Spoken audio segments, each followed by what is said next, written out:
On our wedding night, my wife, Celia Shen, never came home. I sat in the living room of our new house from 10 at night until 4 in the morning. The wedding wine on the table had gone cold. The pair of red wedding decorations above the headboard swayed gently in the air-conditioning breeze. I called her more than 20 times. She did not answer once. At 7:30 the next morning, the door lock clicked. I looked up and saw Celia wearing the same toast dress from yesterday. Her makeup was slightly ruined. But her hand was looped through the arm of her so-called male best friend, Elias. Elias's coat was draped over her shoulders. The two of them stood in the entryway. One looked disheveled. The other looked perfectly calm. Before I could speak, Celia looked at me with red eyes. Blake Jiang, last night, I became his. The moment those words fell, the glass in my hand struck the edge of the coffee table with a sharp crack. Elias stood beside her. There was a faint smile at the corner of his mouth, as if he was waiting to watch me collapse. But Celia was even calmer than him. She looked at me. Her voice was soft, but every word cut like a knife. But you won't divorce me, right? Blake, I saved your mother's life. And your patents are already being used by the Shen family. You can't bear to leave. And you can't leave. Only then did I understand. The gratitude, love, and marriage I believed in had already become bargaining chips in her hands. My name is Blake Jiang. I am 28 years old. Looking at me now, many people would say I never should have lived my life like this. Because I hold more than a dozen key patents involving next-generation smart energy storage control systems. Put those patents into the hands of any company, and that company could rush far ahead of the industry overnight. But years ago, I was not like this. I was not a genius born with a silver spoon. I was not someone surrounded by praise in a laboratory from the start. My father died early. My mother ran a breakfast stall outside an old residential compound for more than 10 years. Soy milk. Steamed buns. Wontons. That was how she supported my education.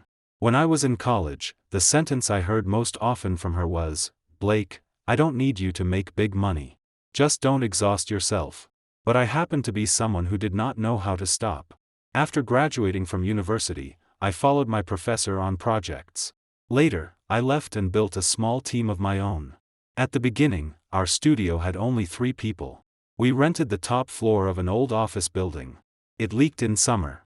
It leaked wind in winter. The most expensive thing in the office was not the computers. It was a second-hand testing device. During those years, I often got home at 2 or 3 in the morning. My mother would leave a light on for me. There would be millet porridge warming in the pot. Every time she saw me enter, her first sentence was always, "Will you eat? Even if you won't eat, at least drink a few mouthfuls." I always said I was not hungry. But once I sat down, I finished the bowl anyway. Because I knew that bowl of porridge was not only porridge. It was her heart, kept warm through half the night. The patents in my hands were created little by little during those years. But patents on paper are not the same as money in your pocket. At that time, I lacked equipment, channels, and stable industrial production lines. Many companies came to negotiate with me. They spoke beautifully. But the conditions they offered were harsher than the last. I refused to sell myself cheap. My mother advised me, "Good things are not afraid of coming late. Don't rush." I thought the same. Until my mother fell ill. It was late autumn 3 years ago. That morning, she was working at the breakfast stall as usual. She had just moved down a pot of soy milk when her body suddenly gave out. She collapsed at the doorway. When a neighbor called me, I was in another city for a technical cooperation meeting. By the time I rushed to the hospital, my hands were shaking. The doctor said the situation was serious. Treatment and care would both cost money. First, I needed to pay the hospitalization deposit. At that moment, I finally understood something. No matter how much a man believes he has technology and a future, when his mother is lying in a hospital bed, the balance in his bank account is the real source of confidence. I stood at the payment window and searched through my phone for every person I could borrow money from. Many people were not unwilling to help. They simply could not take out that much money on short notice. I gripped my phone. My forehead was covered in sweat. Even breathing hurt. That was when Celia Shen appeared. Back then, she was not my girlfriend. She was only a project manager at Shen Group. The Shen family made smart device shells and handled assembly. They had wanted to discuss cooperation with me before. I had met Celia a few times. In my impression, she spoke softly, but handled things efficiently. She stood in the hospital corridor, still holding a stack of unfinished documents. When she saw me standing helplessly before the payment window, she did not ask many questions. She simply handed her card to the cashier. I froze. "Miss Shen, what are you?" She turned and looked at me. Her voice was very gentle. "Save the person first. We'll talk about everything else later." That day, she paid for me. Over the next few days, she did not act like others, saying a few comforting words and then leaving. She helped me line up for medicine. Helped me ask about nursing beds. Bought light porridge for my mother. Wearing high heels, she ran up and down the hospital floors. Her heels were worn slightly crooked. At night, she sat outside the ward and helped me organize documents. After my mother woke up, she saw Celia peeling an orange by the bed. Her eyes immediately reddened. "Girl, I've troubled you." Celia smiled and placed orange slices beside my mother's hand. "Auntie, it's no trouble. Blake has been too tired these days. You have to let him breathe too." I stood beside them. My throat felt blocked. That was the period when I slowly fell in love with her. Not because she was beautiful. Not because she knew how to say sweet things. But because when I was at my lowest, most helpless, and most terrified of losing my mother, she truly reached out her hand. On the day my mother was discharged, Celia helped me pack things. In the busy hospital corridor, she carried a bag of medicine and checked the list with her head lowered. Suddenly, she said, "Blake Jiang, don't always hold everything up alone." I smiled. "If I don't hold it up, what else can I do?" She raised her head and looked at me. There was a trace of heartache in her eyes. "From now on, someone will help you hold it up." I remembered that sentence for a long time. Later, when we got together, almost no one was surprised. My mother liked her very much. She always said Celia was kind. She had seen me at my worst and was still willing to stay. Someone like that had to be cherished. I thought the same. So when the Shen family proposed using several of my core patents, I did not ask for a high price. To be accurate, I almost loaned them to the Shen family for free. At that time, Shen Group was in an awkward position. They had factories. They had teams. They had channels too. But they lacked core technology. They could only provide supporting parts for other companies, and their profit margins were squeezed thin. Celia once took me to her family's factory. The workshop was noisy. Workers wearing gloves moved materials across the floor. Her father, Howard Shen, stood beside the production line and sighed. "Blake, it's not that we don't want to move upward. We're missing a key." That key was in my hands. At that time, Celia and I were already engaged. She held my arm as we stood outside the glass window of the workshop. She said softly, "Blake, I won't force you. If you're willing to lend them to us, the Shen family will remember your kindness. If you're not willing, I won't blame you." I looked at her. At that moment, I thought of her back in the hospital corridor when she paid for my mother. I thought of the hot porridge she had bought for my mother. And I thought of that sentence, "From now on, someone will help you hold it up." I did not hesitate. "I'll lend them." Celia froze. I said, "You helped me. You helped my mother. Now it's my turn to help you." That day, she hugged me. Tears fell from her eyes. "Blake, you're so good to me." I thought that was sincere. Only later did I learn something. When some people receive your complete surrender, they do not necessarily cherish you more. Sometimes, they simply begin to believe that this is what you owe them. After the Shen family got authorization to use my patents, their rise was frighteningly fast. The companies that had once ranked ahead of them were quickly left behind.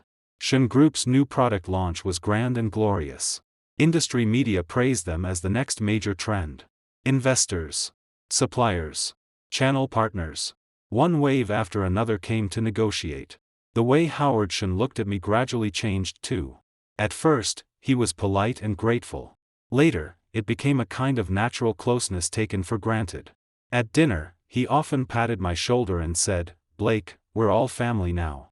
What's yours is Celia's. And what's Celia's is the Shen family's." At that time, I did not find those words unpleasant.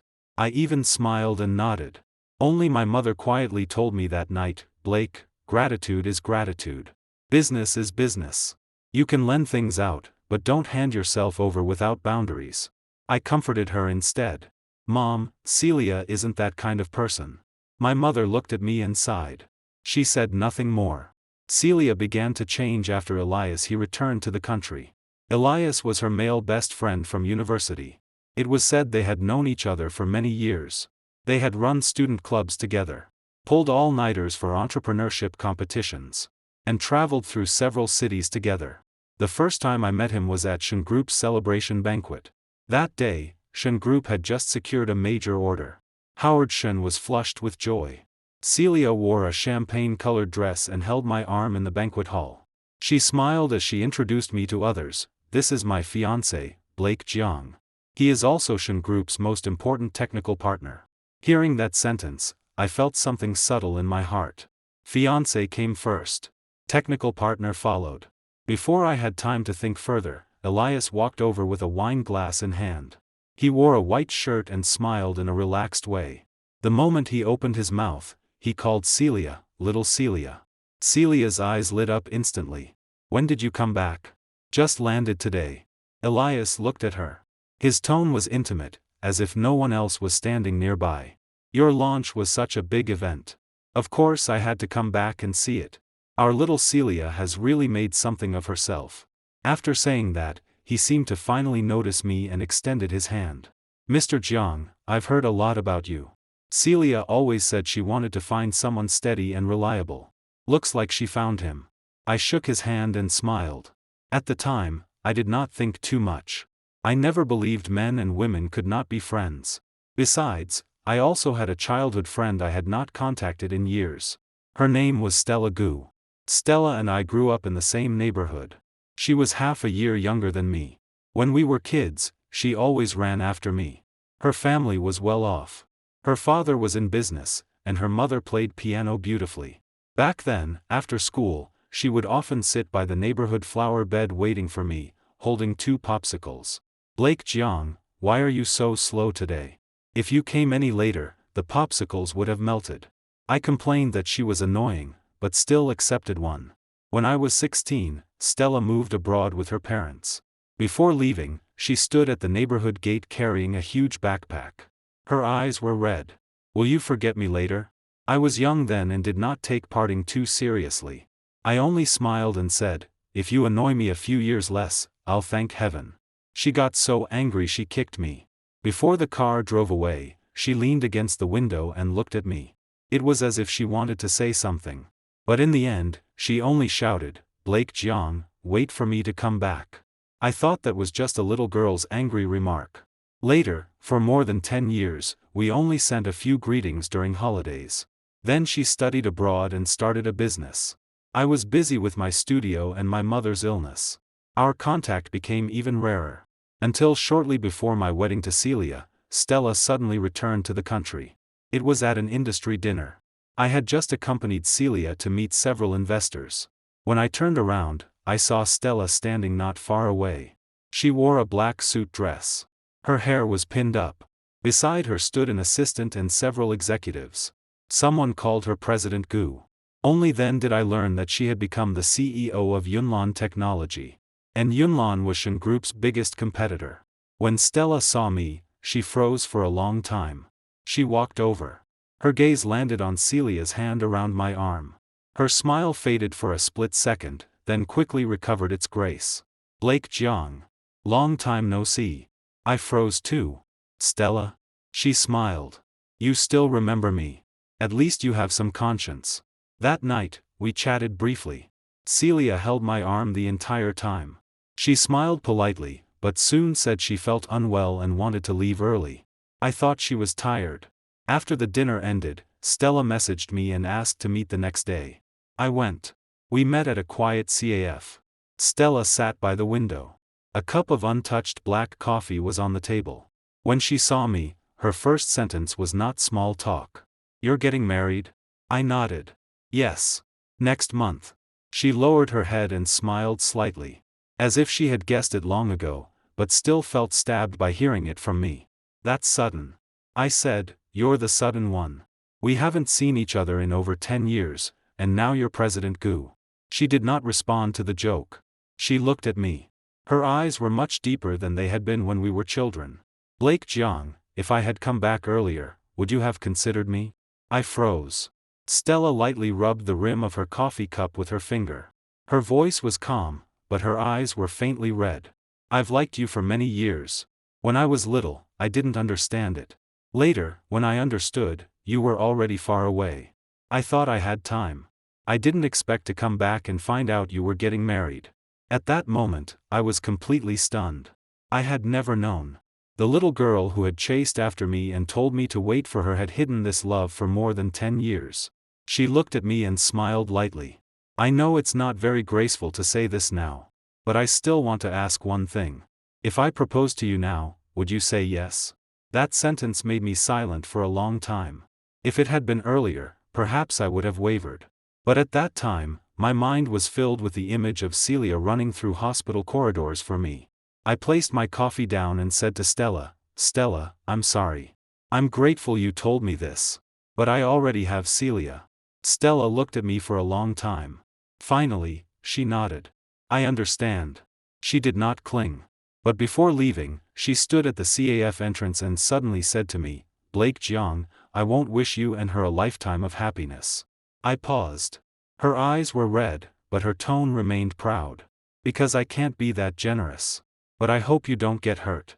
At that time, I even laughed. What kind of hurt could I get? Stella did not laugh. She only looked at me and said softly, "You care too deeply about gratitude. If someone uses kindness to bind you, you'll pay yourself into it completely." I remembered that sentence many times later. But at that moment, like everyone trapped in emotion, I could not listen to the truly unpleasant warning. After Elias appeared, Celia became more and more different. At first, it was just ordinary gatherings. She said Elias had just returned and did not understand the domestic industry. She needed to bring him around and introduce him to people. I did not stop her. Later, there were midnight phone calls. Once, I had just returned home from the laboratory. It was past 1 in the morning. Celia's phone rang. When she saw the caller ID, she immediately took the phone to the balcony. I was pouring water in the living room and heard her lower her voice. "Elias, stop drinking. Where are you? I'll come pick you up." I walked over and asked, "It's so late. Are you going out?" Celia frowned. "He's in a bad mood. I'll go check on him. You can call a designated driver. Or ask one of his friends to go." She looked at me, already impatient. "Blake Jiang, when did you become so cold? Elias just returned to the country. He doesn't have many real friends here. If I don't take care of him, who will?" That sentence made me think of Stella's warning gaze. But I suppressed it. "I'll go with you." She shook her head. "No need. He doesn't really want to see strangers." Strangers. Her fiancé, had become a stranger inside her relationship with Elias. That night, she returned at 3 in the morning. I sat in the living room waiting for her. When she entered, there was a trace of alcohol and night wind on her body. Seeing I had not slept, she froze for a moment, then smiled lightly. "You waited for me?" I did not smile. "Celia Shen, don't you think this is inappropriate?" The smile on her face faded. "Blake, don't overthink it again. Elias and I have been friends for many years. He knows I'm about to get married. He has boundaries." I wanted to ask, would someone with boundaries call another man's fiancée out in the middle of the night? But seeing her tired face, I did not ask. Because there was always a barrier in my heart. The year my mother was seriously ill, Celia helped me. Whenever I thought of that, many of my complaints against her softened. The second time she embarrassed me was during the renovation of our wedding house. I originally wanted to keep half the study as my workbench and use the other half for the reading chair Celia liked. At first, Celia agreed. But a few days later, she suddenly said Elias thought the study should be turned into a reception area, convenient for her and her friends to drink tea and chat at home. I froze. This is our wedding house. Why should it be changed according to his ideas? Celia was looking at renovation plans. Hearing me, she raised her head. "Elias has better taste than you. He only gave a suggestion. He can suggest, but he shouldn't decide." She placed the tablet on the table. Her voice turned cold too. "Blake Jiang, are you targeting Elias everywhere because I'm close to him? Don't forget, Shen Group rose because I helped you back then. Now that your patents are loaned to my family, do you think you can say whatever you want? The room went silent after that sentence. She also realized she had spoken too harshly and immediately softened her tone. That's not what I meant. Blake, I just think you've been too sensitive recently. But I had heard it. Your patents are loaned to my family. So she did know how heavy those things were. She had simply slowly gotten used to treating them as the Shen family's property. That day, I did not argue anymore.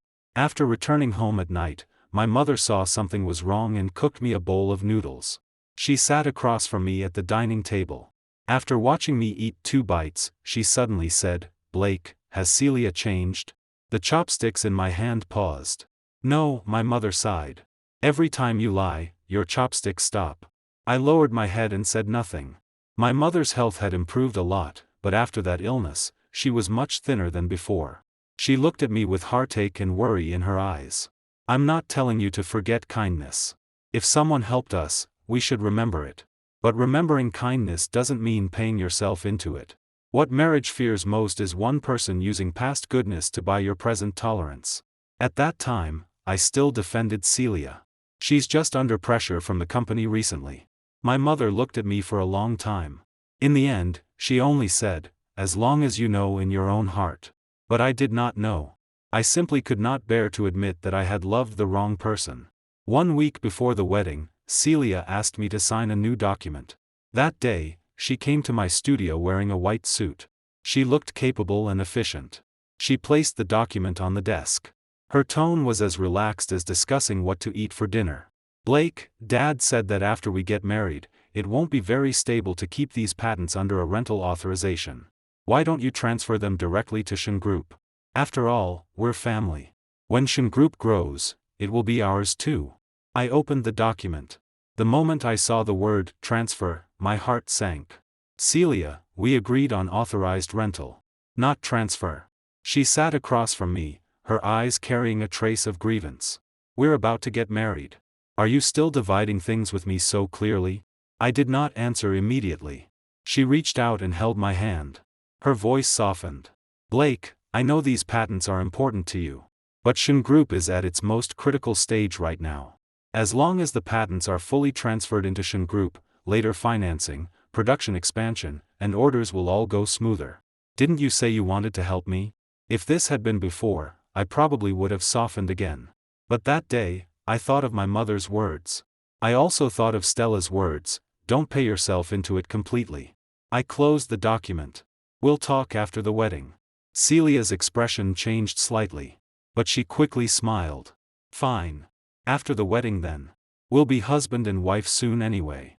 Back then, I still did not know that her idea of husband and wife had long since stopped meaning the same thing as mine.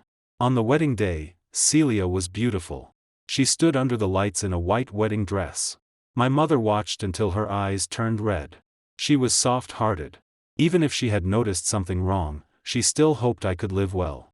The ceremony went smoothly. On stage, Celia looked at me and spoke her vows with a choking voice. "Blake, thank you for always being so good to me. From now on, through good times and bad, we will walk together." Watching her tears, I pressed down all my unease again. I told myself maybe things would truly get better. Maybe after marriage, she would understand boundaries. Maybe she would distance herself from Elias. Maybe she would return to the Celia who had paid for me in the hospital corridor. But when the banquet was almost over, Elias got drunk. He sat in a corner holding a wine glass. His eyes were red. Celia saw him from afar, and her face immediately changed. She walked over and crouched in front of him. I did not know what he said, but her eyes reddened too. When I walked over, I happened to hear Elias say, "Little Celia, after today, you truly no longer belong to my youth." Celia's hand rested on the back of his hand. Her voice was very soft. "Elias, don't be like this." I stood behind them. My chest felt as if a stone was pressing on it. "Celia, it's time to go home." She raised her head and looked at me. Panic flashed in her eyes for an instant, then she quickly calmed down. "Blake, Elias drank too much. I'll send him back." I almost could not believe what I had heard. "Today is our wedding night." Celia stood and lowered her voice. "I know. But with him like this, I can't ignore him. You go home first." I'll be back soon. I looked at her and suddenly felt she was a stranger. Have the driver send him. Elias leaned back in his chair and laughed softly. Mr. Jiang, I'm not trying to steal your wedding night. It's just that little Celia values old feelings. Don't make things hard for her. With one sentence, he made me the ungenerous one. As expected, Celia frowned at me. Blake, don't argue with me today. Elias is really upset. I looked at her. She was wearing a wedding dress. But her eyes were red for another man. At that moment, something inside me had already cracked. But I still did not make a scene. Because my mother was watching not far away. Because the hall was still full of guests. Because I did not want to embarrass Celia on our wedding day. I only said, be home by midnight at the latest. She nodded. Okay. But she did not come home. Not at midnight. Not at 2 in the morning. Not even at dawn. I sat in the living room of our new house and watched the sky outside turn from black to gray, then from gray to bright. My phone was filled with unanswered calls. A piece of wedding candy had fallen onto the coffee table. Its red wrapper pierced my eyes under the light. At 7:30 in the morning, the door opened. Celia walked in holding Elias's arm. She looked as if she had cried. Her eyes were terribly red. But there was no guilt. Elias stood beside her, lowering his head to adjust his cuff. Like someone who had won something last night. I stood from the sofa. Celia Shen, where were you? She looked at me. Her voice was light as fog. Blake, last night, I became his. My entire body stiffened. After saying it, as if afraid I might misunderstand and think she was begging me, she immediately added, but this marriage won't end. Our two families are already tied together. The patents are running through Shen Group too. You also can't forget what happened with your mother back then. You can't leave me. Elias finally raised his head. His tone was gentle, but every word was grating. Mr. Jiang, Celia still has you in her heart. Last night was only something between us that needed closure. You're a smart man. You should know what choice is best for everyone. I looked at them. Strangely, there was no violent rage like I had imagined. I only felt cold. From my chest all the way to my fingertips. I asked Celia, you think I'll endure this? She looked at me. For an instant, there was panic in her eyes. But it was quickly crushed by certainty. You will. She walked to the coffee table and placed a document in front of me. Tomorrow, come to the company and sign the patent transfer agreement. As long as you sign, we'll pretend last night never happened. Blake, we can still live properly. I looked at that document and suddenly laughed. Celia frowned. What are you laughing at? I did not answer. I picked up my phone and found the number I had not dialed in a long time. Stella Gu. The call connected quickly. The other side sounded like she was in a meeting. The background was quiet. Her voice came through the receiver, cool yet familiar. Blake Jiang? Hearing her call my name, the breath stuck in my chest finally sank little by little. I said, Stella Gu, does the proposal you made last time still count? The other end went silent for several seconds. Then her voice clearly changed. It counts. I looked at Celia's suddenly pale face and said word by word, I accept. My patents, and the supporting 23 billion yuan investment, will all go to you. Celia's hand clenched violently. The smile on Elias's face vanished too. After hanging up, I did not look at them again.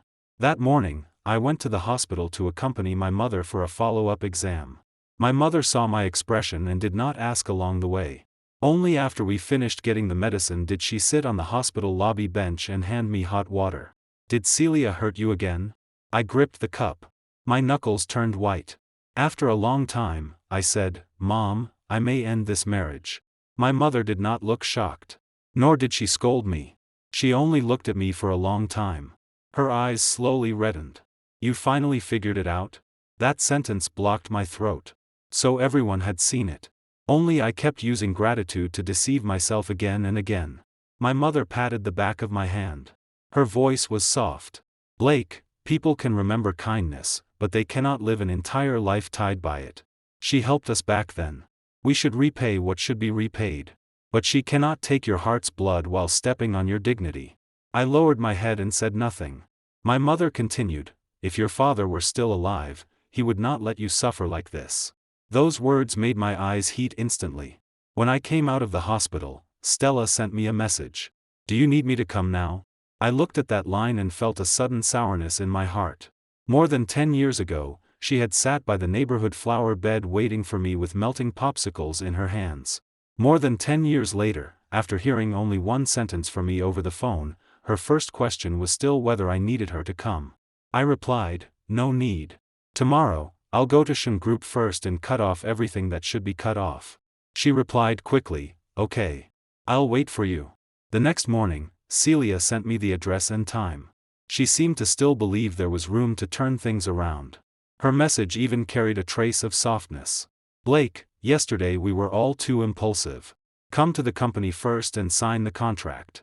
Then we'll close the door and talk properly. I did not reply.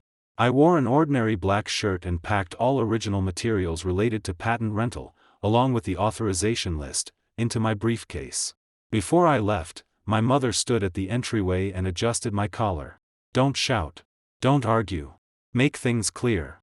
I nodded. Mom, I know. She looked at me with heartache and relief in her eyes. Go. Don't lose yourself again. I had been to Shen Group many times. In the past, every time I came, the receptionist would smile and call me Mr. Jiang. Employees at the elevator would take the initiative to press the floor for me. People in the project department treated me almost like half a boss. Back then, I thought this was the Shen family treating me as one of their own. Now, thinking back, I no longer knew how much of that warmth was for me as a person and how much was for the patents in my hands. The meeting room was on the 26th floor. When I pushed open the door, many people were already seated inside. Howard Shen sat in the main seat. His face looked haggard. Celia sat beside him, eyes red as if she had cried all night. Elias was also there. He wore a dark suit. A cup of coffee sat by his hand. When he saw me enter, he stood first. His tone even carried a trace of decency. Mr. Jiang, what happened yesterday was poorly handled by Celia and me. Today, everyone is sitting down together. Let's settle the important matter first. Everything else can be discussed slowly. I glanced at him. I did not answer. Howard pointed to the seat opposite him and tried to keep his voice gentle. Blake, sit. We're all family. There's nothing that can't be worked through. I did not sit. I placed the briefcase on the conference table, unzipped it, and took out the documents inside. Someone in the room coughed softly.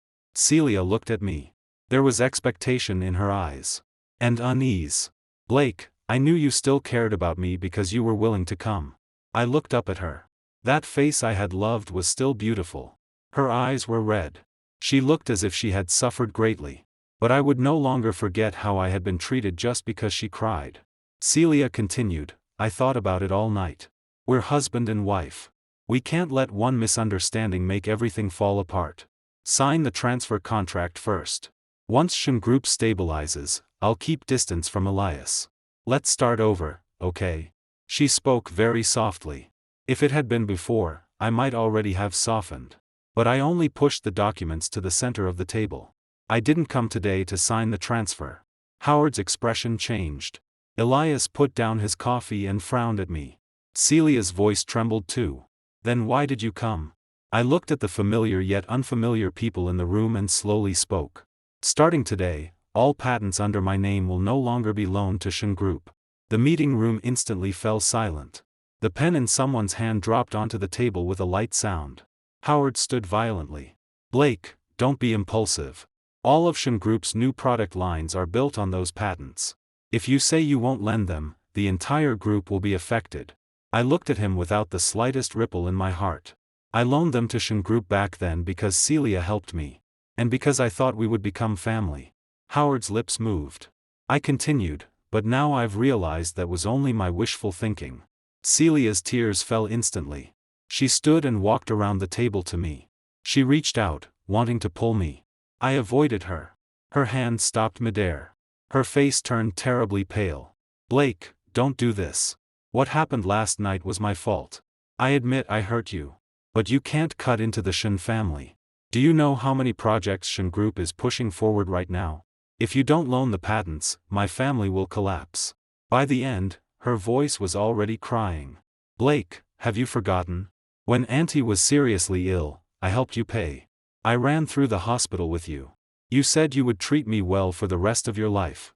If you do this now, aren't you trying to force me to die? She finally started playing the emotional card. Looking at her red eyes, I suddenly remembered the Celia from the hospital corridor 3 years ago. Back then, she handed over her card and told me to save the person first. Maybe she truly had been kind in that moment. But people change. And gratitude cannot offset humiliation again and again. I lowered my head and smiled lightly. Seeing me smile, a trace of hope lit in Celia's eyes. Blake, I raised my eyes and looked at her. Then at Howard and Elias behind her, whose faces had gone pale. Whether your family collapses, what does that have to do with me? The meeting room went deathly silent. The tears on Celia's face had not dried.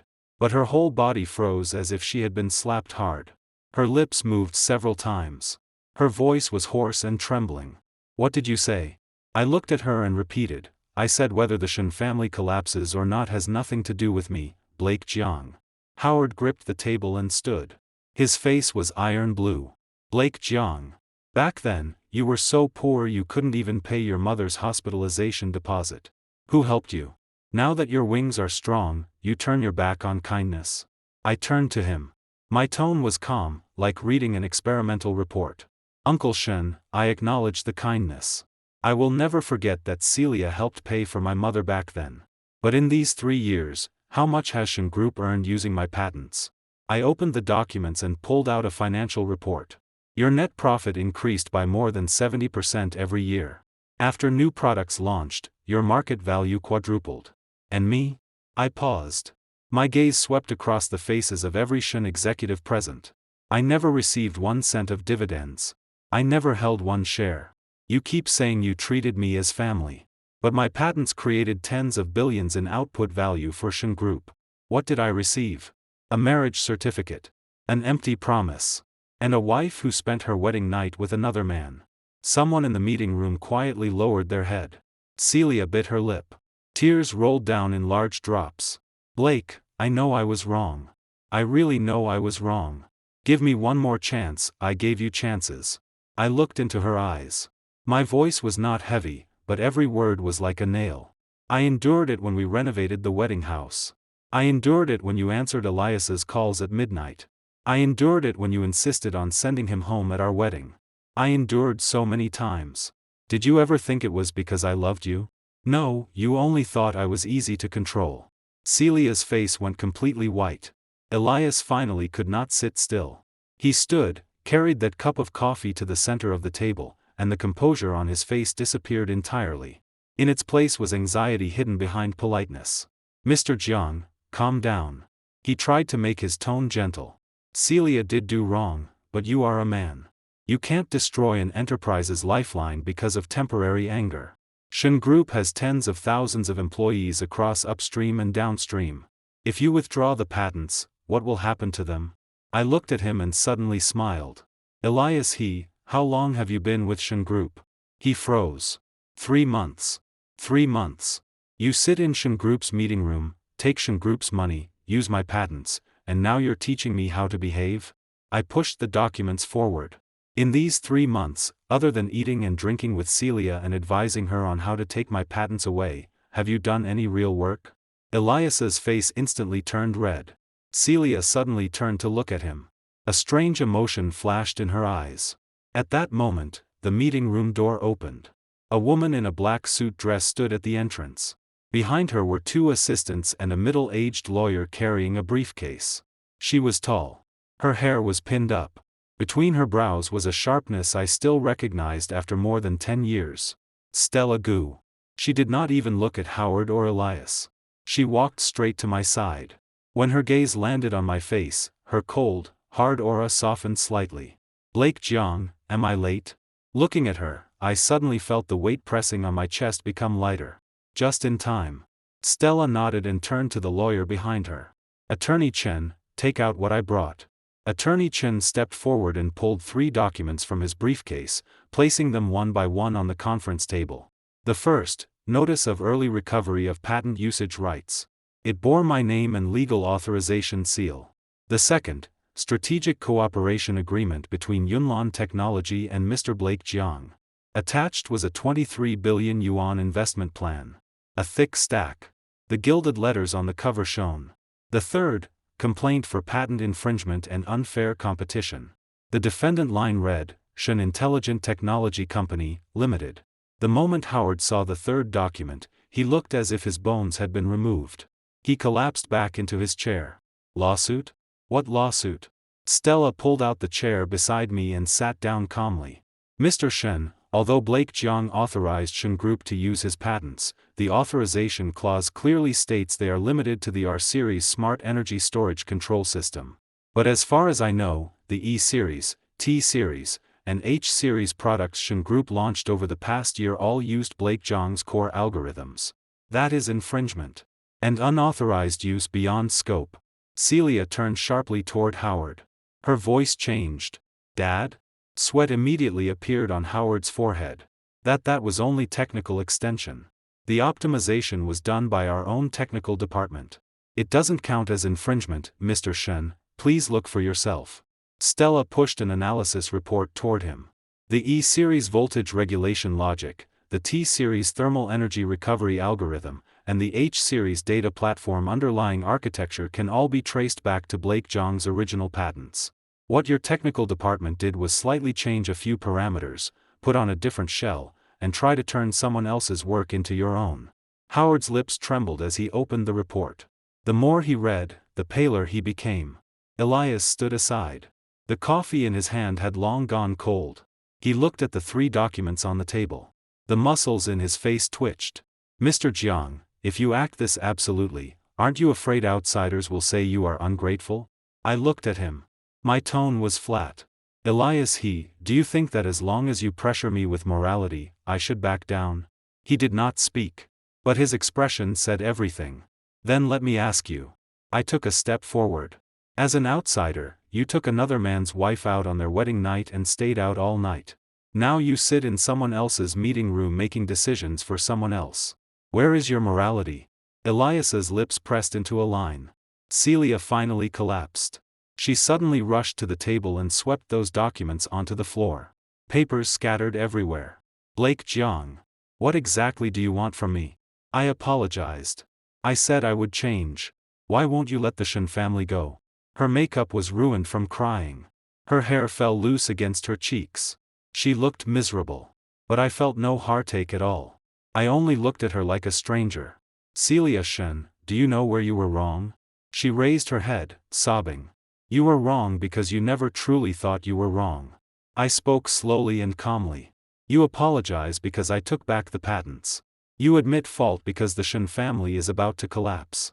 You cry because you discovered the knife of gratitude in your hand no longer works.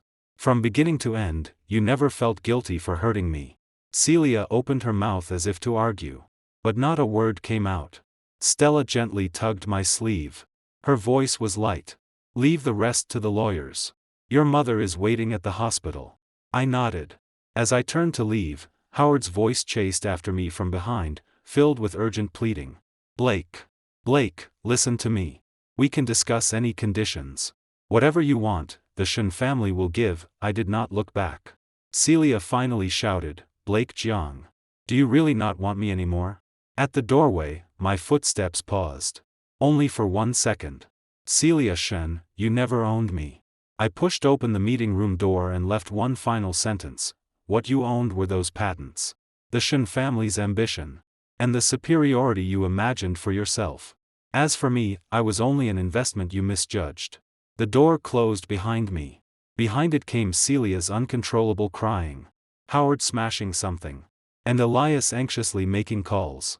Those sounds fell farther and farther behind each step I took. In the elevator, there were only Stella and me. She leaned against the elevator wall, tilted her head, and looked at me. Her expression carried a trace of evaluation. And an unhidden heartache. You're thinner. I smiled. You got heavier. She glared at me. You're the one who got heavier. I'm swollen from being busy. When the elevator reached the basement, we walked out together.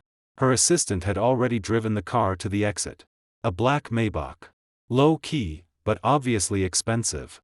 After we got in, Stella handed me a bottle of water first. Drink some. Your lips are dry. I unscrewed the cap and took a sip. Only then did I realize how thirsty I was. In the meeting room just now, after speaking for so long, I had been like a stretched bowstring. Now that the string had loosened, fatigue rushed over me. You came fast, I said. 20 minutes from Yunlan headquarters. She put away her phone and turned to look at me. When you made that call, I was at the company. The moment you finished, I left. I didn't even finish the meeting. I looked at her.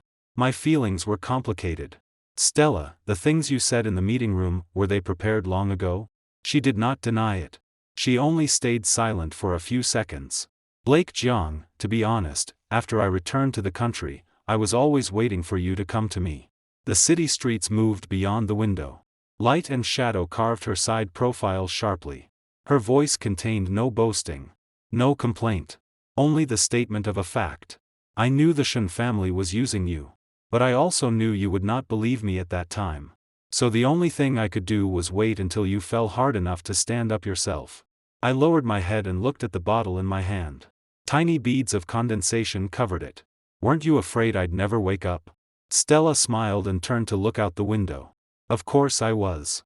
But I was even more afraid that if you couldn't wake up in someone else's arms, I wouldn't be there beside you. So I kept waiting. In case one day she dropped you, I could catch you. The car was quiet for a long time. Looking at her side profile, I suddenly remembered the way she waited by the flower bed when we were children. Back then, she was the same. Clutching 2 popsicles. If she waited too long, she would stomp her feet. I asked her why she didn't eat hers first. She said, if both melt, I'll melt with you. More than 10 years had passed. She was still like that. I said, Stella, I wasn't joking about that proposal. She turned her head. Something bright moved in her eyes. But she pressed it down until it became calm. I know. Neither was I. She looked into my eyes. Her tone was serious, almost solemn. Blake Jiang, that sentence has been in my mouth since the day I left at 16. But I don't want you to choose me now just because you're hurt. If you truly think it through, tell me after everything is handled. I looked at her. Something inside my chest seemed to be gently touched. Okay. The car stopped at the hospital entrance.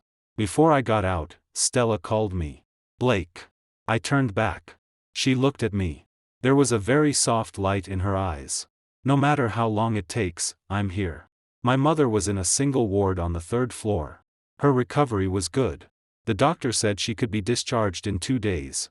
When I pushed open the door, she was leaning against the headboard looking at her phone. On the screen was a recipe. It seemed she was studying some new dish. Mom. She looked up and saw me. Her eyes curved first. You're back? I sat in the chair beside the bed and briefly told her what happened at Shen Group. I did not exaggerate.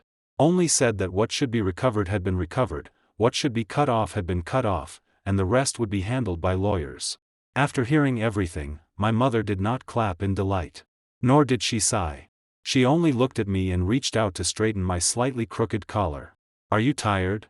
That question nearly made my eyes sting. I'm fine. She patted my shoulder lightly. All right. Stop holding yourself so tight. You've been like this since you were little. When you feel wronged, you don't say anything. You hold it in until you can't anymore, then explode once. So, did you finish exploding today? I smiled. Yes. My mother nodded. Then she picked up her phone again, scrolled a little, and suddenly said, that Stella Gu came to see me. I froze. When?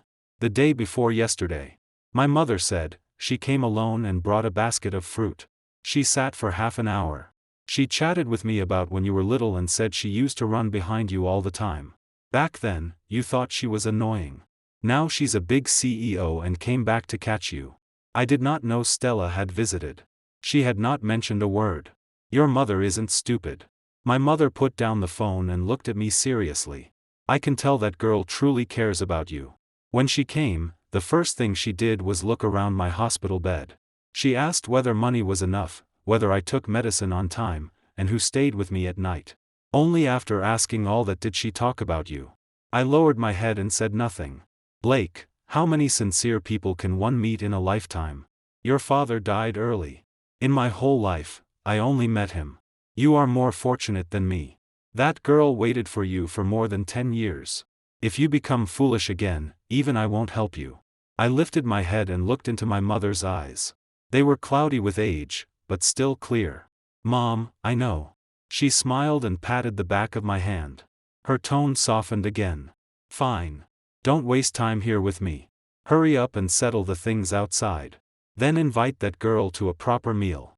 Last time she came to see me, she left without even drinking water." Okay. When I left the ward, Stella's assistant was waiting at the end of the corridor. "Mr. Jiang, President Gu asked me to tell you that all materials for the patent infringement case are ready on her side. If convenient, you can come to Yunlan headquarters at 2 tomorrow afternoon to check the final batch of documents." I nodded. "I'll be there on time." The assistant smiled and added, "President Gu also said not to eat instant noodles tonight." I froze. Then shook my head and laughed. That girl. She was still the same little girl who once watched me eat popsicles. Shen Group collapsed faster than I expected. On the third day, Shen Group's stock price directly fell by more than 30% and hit limit down at market open. Online news flooded everywhere. Some people exposed that there were problems with Shen Group's core technology source. Others posted screenshots of what I said in the Shen meeting room. Although names were censored, everyone in the industry knew who it referred to. On the fifth day, Howard Shen personally called Stella. His attitude went from forceful on the first day, to pleading on the second, to begging on the third, and then to threats on the fourth. Stella forwarded everything to the lawyers. She did not mention a single word to me. On the seventh day, Shen Group's core technical team collectively submitted resignations. Those people had been making products with my patents. In private, competitors had offered them high salaries several times. They had not dared move before because of the Shen family's pressure. Now that I had closed the net, Shen Group's defeat was like a mountain collapsing. Once a wall falls, everyone pushes. It was only a matter of time. On the eighth day, I received a text from Celia. She had changed to a new number. She sent 3 messages. The first, "Blake, my father is hospitalized. Can you come see him?" The second, "I know you won't forgive me. But Shen Group really can't hold on anymore. Can you talk to Yunlan and ask them not to sue us anymore?" The third, "Elias left. That day in the meeting room, after hearing about the lawsuit, he booked a flight the next day without even giving me an explanation. Only now do I know he never intended to marry me. He only wanted to use me to get your patents." Looking at those 3 messages, I could not describe what I felt. No satisfaction. No pity. Only regret. I replied, "The lawsuit involving Shen Group will be handled by the court. I won't interfere. Take care of your father." She quickly replied, "You won't even give me a chance to see you once?" I thought for a long time. In the end, I typed only a few words, "You should have known this day would come." She did not reply again. On the 9th afternoon, I was at Yunlan headquarters checking the final batch of documents when Stella's secretary knocked and came in. Her expression was a little strange. "President Gu, Mr. Jiang, there is a man downstairs calling himself Elias He. He says he wants to see you." The pen in my hand paused. Stella looked at me and raised an eyebrow. "Will you see him?" I clicked the pen cap shut and stood. "Yes. Let him up." When Elias walked into the office, he looked completely different from the man in the meeting room that day. His white shirt was wrinkled. Stubble had grown along his jaw. Dark circles hung under his eyes. His entire body looked drained. He held a small travel bag and stood at the doorway, looking at me with eyes as complicated as spilled paint. "Mr. Jiang, I'm flying to America tomorrow." I leaned against the desk and looked at him. "Safe trip." Elias's lips moved. He seemed to want to smile. But that smile looked worse than crying. "Mr. Jiang, I came to say a few things. After that, I'll leave." "Say them." He took a deep breath. His gaze moved from my face to the city skyline outside the window. "I've known Celia for 12 years. From university until now, I always thought I understood her. She was smart, sensible, and considerate. I pursued her. She didn't agree. Later, she told me she was going to marry you. I was furious. I came back to the country because I wanted to take her back." He paused. His voice lowered. "But now, I understand. She changed. She wasn't like this before. She told me that as long as you signed the transfer agreement, the patents would become the Shen family's. Then we could be together. And I actually believed her." He turned to look at me. His eyes were red. Mr. Jiang, do you hate me? I looked at him and did not answer immediately. Did I hate him? On the morning after my wedding night, I had wanted to tear apart that calm face of his. But now, looking at this miserable man destroyed by the backlash of his own schemes, the fire in my heart had long gone out. Elias, I don't hate you. But I look down on you. His shoulders shook. You keep saying you love Celia. But everything you did pushed her down the stupidest path. You taught her how to scheme against me. How to bind me with gratitude. How to use feelings as bargaining chips. You destroyed her into someone even you could no longer recognize. And then you say you love her? Elias's face turned as white as paper. You are not worthy of speaking about love. After saying that, I picked up my coat from the desk. You can go. What should be said has been said. As for the things that shouldn't be said, you know them in your heart. Elias stood there for a long time. Finally, he bent and bowed to me. Without another word, he turned and left. The office door closed. The room quieted. Stella came out from the pantry behind the office, holding a cup of hot coffee. She placed it before me. Do you believe what he said?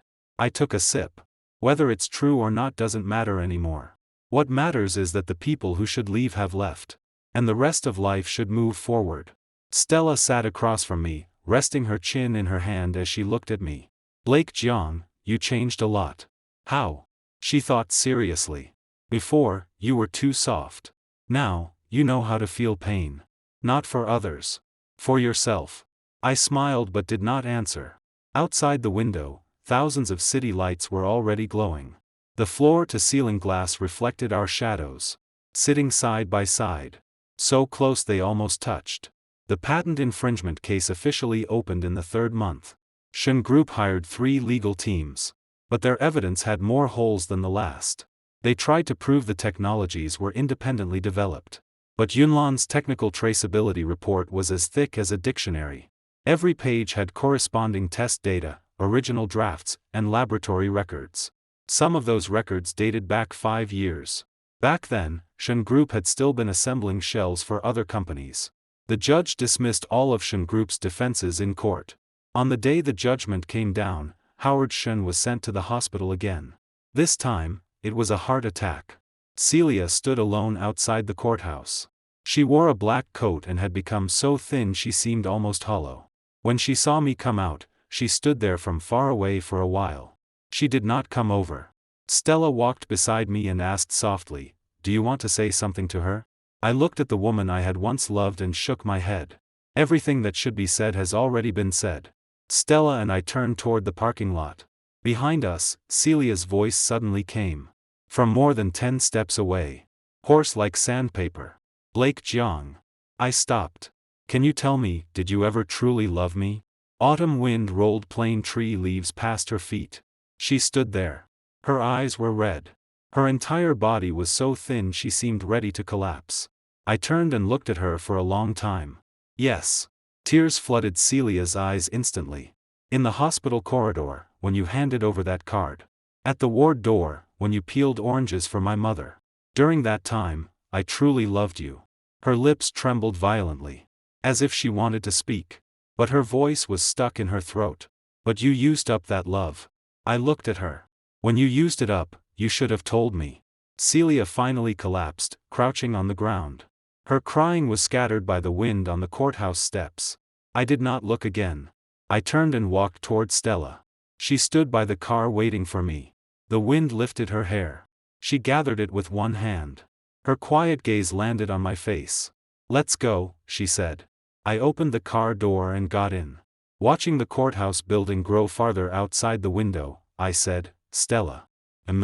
When I finish handling everything in my hands, I'll take you to dinner." Stella paused slightly as she started the car. She turned to look at me. The corner of her mouth curved meaningfully. "Just dinner?" I leaned back in the seat, closed my eyes, and smiled. "You'll know when the time comes." The strategic cooperation launch between Yunlan Technology and Blake Jiang was set on a clear day in November. The location was the International Convention Center downtown. Media and industry guests packed the entire hall. I stood in the backstage dressing room, adjusting my tie in the mirror. Today, I wore the dark gray suit Stella had sent over. It was well tailored and made of excellent fabric. The dressing room door opened. Stella peeked inside. Nervous? I turned to look at her. Today, she wore an emerald green dress. Her hair was pinned up. A pair of pearl earrings glowed warmly beneath the lights. She looked sharp yet gentle. Completely different from the little girl with a ponytail and sneakers from childhood. Not nervous, I said. It just feels a little unreal. She walked in and stood before me, helping smooth the shoulder line of my suit. What feels unreal? Around this time last year, I was toasting people at Shen Group's celebration banquet. I looked at my face in the mirror. This year, I'm standing here to announce cooperation with their biggest rival. Stella's hand paused on my shoulder. Her voice lowered. That is not their rival. That is me. She raised her eyes and looked at me. Her gaze was serious and clear. Blake Jiang, remember this. You are standing on that stage today not because Shen Group collapsed. Not because anyone pitted you. It's because the things in your hands are worth this price. And because you are worth it. I looked at her and smiled. I know. The launch officially began. After the host introduced the background, Stella took the stage first and briefly explained the direction of Yunlan Technologies' cooperation with me. Then it was my turn. When I walked onto the stage, every camera and gaze below focused on me. The spotlight was a little dazzling. The microphone height had been adjusted perfectly. I stood there, looking at the hall full of people. Unexpectedly, I did not feel nervous. Instead, a strange calm filled me. Hello, everyone. I'm Blake Jiang. The hall quieted. 5 years ago, I led a team of 3 people in an old office building that leaked when it rained and leaked wind when it was cold. At that time, I held a pile of patents, but no one was willing to give me a fair price. 3 years later, I loaned those patents to Shen Group. What I got in return was not respect. It was calculation. I paused. My gaze swept across the reporters and industry peers below. Some people may say Blake Jiang only turned around because of Yunlan Technology. I do not deny that Stella Gu and Yunlan Technology have given me great support. But I also want to say one thing. Blake Jiang is worth this price. A low ripple of discussion rose below. The 23 billion yuan investment is not buying me alone. It is buying the future of the technologies in my hands. Energy storage control systems. Smart peak shaving algorithms. New heat recovery materials. Every one of them was created by my team and me through countless sleepless nights. The price you see today was set by the market. I did not beg for it. It was not given to me out of charity. It is what I deserve. For 1 or 2 seconds after I finished, the hall was quiet. Then applause burst from one corner and quickly spread across the entire room. Standing on stage, my gaze passed through the crowd and landed on Stella in the middle of the first row. She sat there. The corner of her mouth curved slightly. Her eyes were faintly red. I suddenly remembered many years ago, when she stood at the neighborhood gate with a huge backpack and said to me, Blake Jiang, wait for me to come back. I came back. And so did she. 3 weeks after the launch, Shen Group officially entered bankruptcy liquidation. Suppliers and channel partners in the industrial chain had already smelled the wind. They swarmed the Shen office building, blocking the entrance and demanding payment. Howard Shen lay in the hospital. It was said his condition was unstable. Celia alone supported the company's last mess. Every day, endless calls. Endless creditors. A media outlet photographed her eating a 15 yuan rice bowl at a fast food shop downstairs from the company. She had no assistant beside her. Her shirt sleeves were rolled to her elbows. Her face was full of exhaustion. After the photos spread online, discussion exploded. Some said she deserved it. Some said she was taking the blame for her father. Others dug up the old story of her leaving with Elias on her wedding day and cursed her fiercely. I saw these things through the news. I did not deliberately follow them. But the messages seemed to grow legs and always find their way to me. Stella asked, do you want me to suppress the online comments? I shook my head. No, she should bear what she did. I won't kick her while she's down. But I have no reason to block knives for her either. On the day my mother was discharged, I brought her home.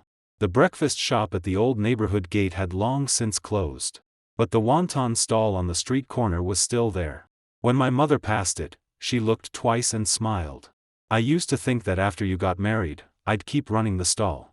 Now I don't need to. You can support me. I held her arm and smiled. I can support you for life. My mother slapped my arm lightly. Then she turned to look at me, smiling in her eyes. When are you inviting little Goo over for dinner? Soon. What do you mean, soon? Your mother is over 60. Hurry up. I did not know whether to laugh or cry at her urging. In fact, Stella had visited my home more than once. She came at least 2 or 3 times a week. Sometimes bringing fruit. Sometimes bringing pastries my mother liked. She and my mother would sit together watching TV.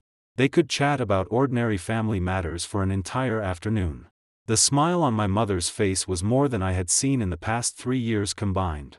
One night, when Stella was leaving, I walked her downstairs. The November night wind was cold. She wrapped herself in her coat and stood at the building entrance. Her breath turned into white mist. Blake Jiang. You said before that after everything was handled, you would take me to dinner. I leaned against the doorway and looked at her. The street lamp stretched her shadow long. Yes, I did say that. She turned to face me. Her eyes shone brightly in the night. So when do you plan to take me? I lowered my head and smiled, then took out my phone and checked the calendar. Tomorrow night. 7 o'clock. The Western restaurant in the south of the city that you said you wanted to try. I already booked it. Stella froze. Then she narrowed her eyes at me. How did you know I wanted to go there? Last time you were looking at food recommendations, your finger stopped on the save button for 15 seconds. Her face reddened instantly. Half angry, half amused, she hit me lightly. You peeked at my phone. I didn't peek. Your screen was bright. I glanced once. That still doesn't count. Looking at her puffed-up expression, I suddenly felt as if something had filled my heart. That feeling was different from when I first fell for Celia in the hospital corridor. Back then, the affection was gratitude mixed with emotion, blurred until I could not tell where one ended and the other began. But facing Stella now, I clearly knew what I liked. I liked the foolishness of her waiting over 10 years without asking for return. I liked how she could give me everything but insisted I think clearly myself before accepting. I liked the way she crouched beside my mother's hospital bed peeling oranges and said, "Auntie, don't worry. Blake will be here soon." She had known me earlier than Celia. And she had loved me longer and more silently than Celia ever had. I had missed her once. This time, I would not. The Western restaurant in the south of the city was on the 37th floor. A whole wall of floor-to-ceiling windows faced the city night view. The lights looked like shattered gold scattered across the earth, spreading from our feet all the way to the horizon. I arrived 15 minutes earlier than Stella. The seat I reserved was in a corner by the window. Private. Wide view. A thin white candle stood on the table, beside a small bottle of fresh flowers. Stella arrived on time. Tonight, she wore an apricot-colored dress with a soft off-white cardigan over it. She looked casual. But I knew she usually barely wore makeup even at industry meetings. Tonight, she had lightly applied lipstick. How long did you wait? Just arrived. She sat down, first looked out the window, then turned back to look at me. The smile on her face could not be hidden. You're strange today. How? You're dressed so formally, and you booked such an expensive place. Could it be? She took a sip of water and deliberately dragged out the tone. Could it be that you want to talk business with me? I smiled and did not answer. The waiter came and took our order. For a while, we ate quietly. The steak was cut neatly. The red wine glowed amber under the candlelight. Outside the window, someone was setting off fireworks far away. Small. Broken. Soft. Stella looked outside for a while.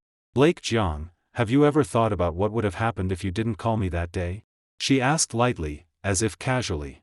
But I knew this question had been hidden in her heart for a long time. I thought about it and answered seriously. I probably would have continued sinking in the Shen family's swamp until everything I had was drained dry. Then I would have been kicked aside. By the time I wanted to find you again, I might not even have dared to call your number. Stella turned to look at me. There was heartache in her eyes. And relief. Good thing you called. She lowered her head and poked the vegetables on her plate with her fork. Her voice was muffled. Actually, I was already prepared. If you really didn't come to me, I would call you every once in a while, pretending it was business contact, and ask whether you wanted to cooperate. Anyway, I had plenty of ways to pull you out. Looking at the way she pretended to sound relaxed, Warmth spread through my heart like hot water. Stella. She raised her head. I took a small velvet box from the inner pocket of my coat and placed it on the table. Then I pushed it toward her. Stella's gaze landed on the box. Her entire body stiffened. The candle flame flickered in her eyes. I opened the box. Inside was a simple diamond ring. It was not large, but the cut was good. It flashed with clean light beneath the candle. Blake Jiang. 28 years old. 17 invention patents. Currently holding a 23 billion yuan cooperation fund. Over the next 3 years, 5 new technical projects will land. I looked into her eyes and spoke each word seriously. I own an old apartment. A second-hand car. My savings are not much, but they will increase. Stella's eyes had already turned red. I used to be a little stupid. When I treated someone well, I didn't think of consequences. But toward the person who truly liked me, I was painfully slow. You waited for me for more than 10 years. I made you wait a long time. I picked up the ring and looked into her eyes. Stella Gu, I owe you a meal. And I owe you an answer. When you were 16, you asked me whether I would forget you. Now I'll tell you. I won't. Not now. Not ever. One tear fell from Stella's eye and landed on the back of her hand. Will you marry me? The restaurant was quiet. Nearby tables had already noticed us.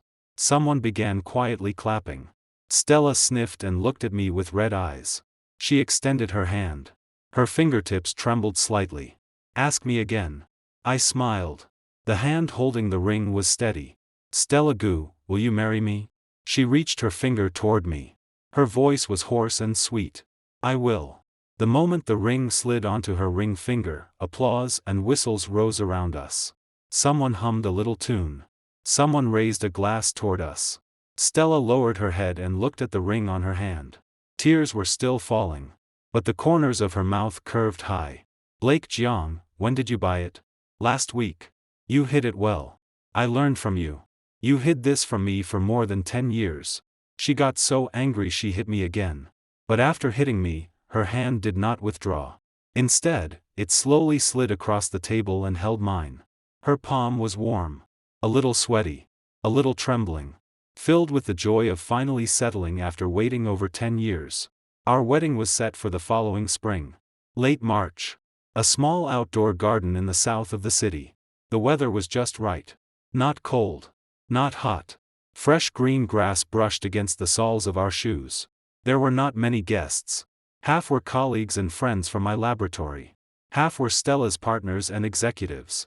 There were also a few old neighbors who had watched us grow up. That day, my mother wore a new dark red qipao. Her hair had been curled. She looked more energetic than she had in years. She sat in the front row and smiled from beginning to end. Her eyes were almost never dry. Before the ceremony began, I paced around the lounge several times. Stella pushed open the door from the dressing room side. Seeing me, she leaned against the doorframe and laughed until she nearly doubled over. Blake Jiang, you're more nervous than at the last launch. That was a launch. This is a wedding. Can they be the same? She walked over and helped fix the bow tie I had already pulled crooked. Her movements were gentle and natural. All right. Don't be nervous. Just think of it as a launch event for the two of us. What are we launching? She thought for a moment, then leaned close to my ear and lowered her voice. The launch content is that starting today, Blake Jiang belongs to Stella Gu. I lowered my head and looked at her. Today, her makeup was light. Her brows and eyes were softer than usual. Tiny glitter near the corners of her eyes made her seem wrapped in light when she smiled. Then who do you belong to? She blinked. I belong to you. Just then, someone knocked on the lounge door. The host outside reminded us it was time to go. I took a deep breath and extended my hand. Stella placed her hand into mine. Our fingers intertwined. Steady. When the wedding march began, I held her hand and walked down the aisle covered in white petals. Guests on both sides stood and applauded. Some smiled. Some had red eyes. My mother sat in the first row and nodded hard at me. Her mouth silently formed one word, good. When Stella reached the front of the aisle, she suddenly turned her head and looked at me. In that gaze was more than 10 years of waiting. The reunion last autumn. And certainty for everything ahead. She spoke very softly. so softly that the music covered most of it. But I heard her. She said, "Blake Jiang, you never have to hold everything up alone again." I held her hand before everyone. In the blessings and falling petals, I returned that sentence to her, word by word. "Good. We'll hold it up together." After the wedding ended that night, all the guests had gone. Stella and I sat on a swing chair in the corner of the garden. Above us was a warm yellow light. It swayed gently in the night wind. She leaned on my shoulder, turning the ring on her finger. "Blake Jiang. What are your plans for the future?" I thought about it. Expand the laboratory. Hire a few new people.